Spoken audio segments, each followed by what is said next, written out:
Bag গোছানো complete. When Rahul একটু mutton করে চলে আসবে biryani is ব্যালকনির নিচে। important. শাড়ি বাঁধা কমপ্লিট হয়ে গেছে, শুধু ফেলবো আর নিচে নেমে যাবো। দিদি তুই আর একবার ভেবে দেখ, তোর পালানো কি উচিত হচ্ছে?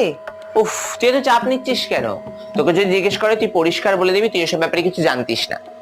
আর 2-3 মাস গেলে বাবা মা এমনিই মেনে নেবে। এই পিয়া, বাবা ব্যাগ গোছাচ্ছিস কেন? কোথায় যাবি? না না মা, তুমি বলো না আলমারিটা অগোছালো হয়ে থাকে, তাই আর কি গোছাচ্ছিলাম। বাবা সুবুদ্ধি হলো তাহলে। সে যাই হোক, ছোটকা মাটন বিরিয়ানি এনেছে, আয় খাবি আয়। এই পূজায়। দিদি রাহুলদা চলে এসছে, তুই যাবি না? হ্যালো রাহুল, হ্যাঁ তুমি না ফিরে যাও, আমরা অন্য কোনো দিন পালাবো, ঠিক আছে? আজকে বাড়িতে মাটন বিরিয়ানি হয়েছে, মিস করতে পারবো না, ঠিক আছে? বাই। চল চল খাবো।